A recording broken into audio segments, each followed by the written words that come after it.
As I've been informing you throughout the evening so far, I have been joined here in the studio by Ben and Katherine from Miranda Sex Garden, and welcome to the studio. Hello. Ladies and gentlemen, nice to have you here. He says with his stomach rumbling. Sorry about that. Now, the reason we've got you in is obviously you have a brand new LP out and about, and also you're about to head on some tour dates here in the UK and also later on in Europe. So firstly, what I'd like you to do is to fill me in, because firstly I was a bit surprised when you turned up yourself, Ben, because I always thought of Miranda Sex Garden as being sort of an all-girl group. I think most people do, actually. Yes, so you it's funny you should say that. You can tell us all about that then, please. What's happening? I'm here to destroy that myth, and the photographs on the backs of the records and so on and so forth. Me and Trevor, the drummer, look like women. In fact, a lot of men want to shag us, more than the other girls. And then they meet Ben in interviews and say, because a lot of, we've just done a German sort of promotion tour, and a lot of the interviewers, they say, where's all the women? You know, I think that's half the reason they book some of the interviews, and they see Ben, you know, and it really confuses them. They usually look sorely disappointed, actually. Right, so for yourselves, I mean, essentially, how long have, because the drummer and the bass player and everything all came together, what, for the last, was it last May, the mini album, or was it before? When did that I mean, Ben and Trevor have been playing with us just over a year now. Right, as a thing, so it's like a full-time project, whereas the musicians and the singers are all part of what is a group now, which is now Miranda. Yeah, fully integrated. A fully integrated unit. I mean, because again, a lot of people felt surprised at the time that you were bringing in sort of traditional rock instruments into your sound. Was there a resistance to that, or was it a positive thing, would you say? Oh, well, I definitely think it's a positive thing. I mean, I think that to some extent we were sort of stigmatised, if that's the right word, you know, for being these lovely magical singers.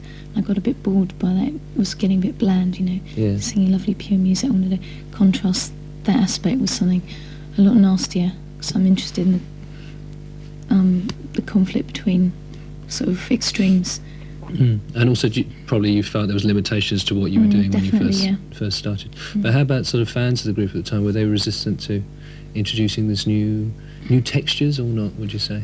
I think we've probably got quite a few fans who bought Madra who are a bit annoyed that you know, some of the lovely vocals are a bit obscured by guitars now. These rock musicians. It's taken off quite well. Live we go down really well. People really like it because obviously it's a lot more powerful. Yeah, I would imagine it would do. So we've got an old video from you coming out, which again you were a bit resistant to play. Well, it's not what we are anymore. Yeah, it's a bit. I mean, we are almost a different band. We are, you know. Yeah. I mean, it's a completely different lineup, and we just happen to have the same name. Right, well, I think that's good to establish. So let's take a look at this.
Gush Forth My Tears, Miranda Sex Garden, and shall we say the old, or Miranda Sex Garden Mark 1 maybe is the way it'll end up being, because we have a new sound really, and you would say a new look to what you are as a group.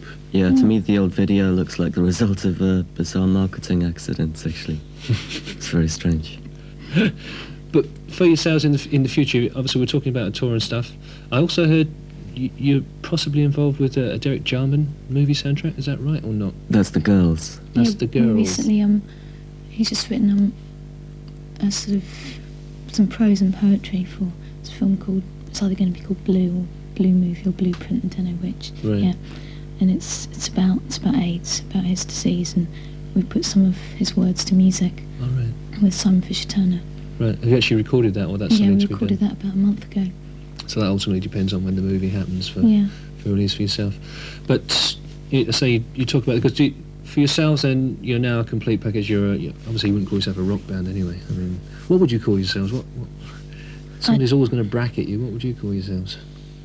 Well, I haven't thought about it. I mean, we've had a couple of cringy labels, like the Americans apparently call us Madrigal Rock. Yeah. Which is a Do bit, they do madrigal grunge? I don't know.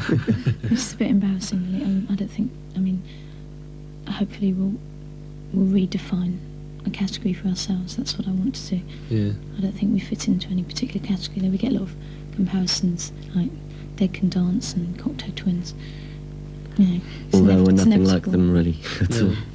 Do you foresee? I mean, you were talking briefly before the camera started rolling about the next single, which is off the album. Perhaps being a sort of heavier track, as in the mix of the song. Do you see actually yourselves getting heavier or even more rockier? Or? I think we'd like to get more intense. Right. Actually, this is more of a poppy tune. Right. But it's just mixed a lot. It's mixed a lot harder. Okay. Well, we'll look forward to that one arriving. Look forward to seeing you on tour as well as you head out around the UK, and then Europe will be in April. I believe you're going over to. Yeah, beginning of April. We'll get the tour dates and let everybody know about that. In the meanwhile, we'll take a look at the current single.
I don't